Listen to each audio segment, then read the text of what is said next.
That speech from my colleague and one of my dearest friends, Justice Rychek, made me a little emotional. This award makes me a little emotional.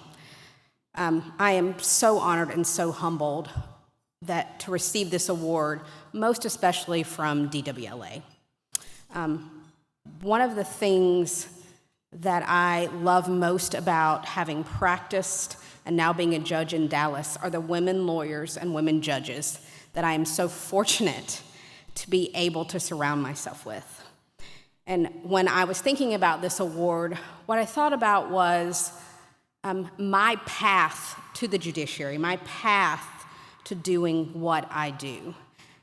And amazingly, that path is just paved with amazing, powerful, supportive women. And so that's what makes it so special to get this award from the Dallas Women Lawyers.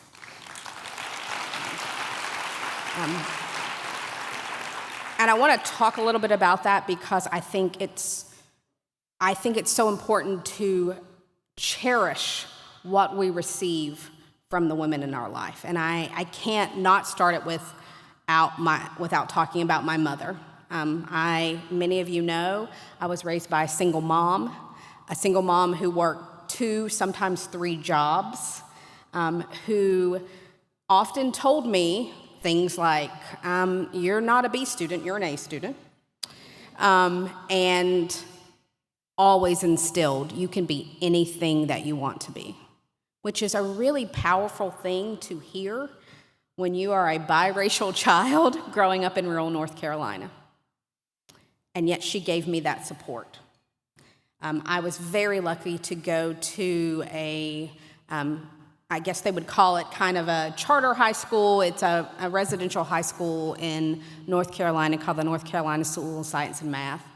And that was such an amazing opportunity for me. But what I know is the reason I had that opportunity is because I had an aunt, again, another amazing woman who was a high school principal who paid attention to me and made sure I found those goals. When I was at Science and Math, I had an amazing guidance counselor who helped me navigate what schools to apply to, what scholarships to have.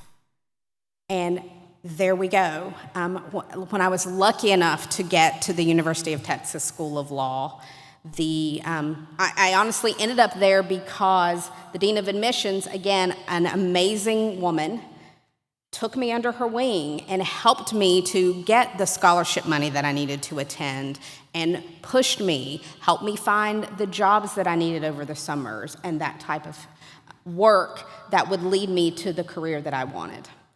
And I honestly, when I think about my career once I was licensed, there's so many women in this room that have contributed to where I am right now.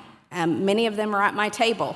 I have to give a super special shout out to my very first supervising attorney, Amy Carter,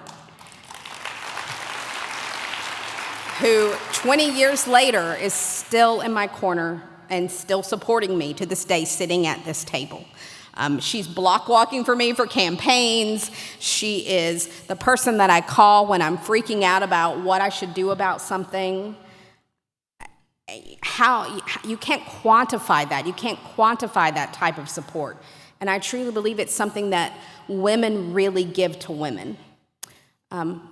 When I took the job that I have now, when I was amazingly elected to this court, the thing I thought I would love that Justice Rychek talked about was the reading and the analysis and the conferring with my colleagues, because let's face it, I have outstanding colleagues. One of them is an honoree tonight.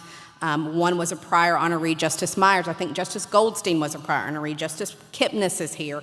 You met Justice Rychek. And these are women that have either been judges for a very long time. Judge Clinton is here, Judge Parker. I can name so many who helped me navigate what it was like to be a judge. Outside from even being a lawyer, the difference of being a judge.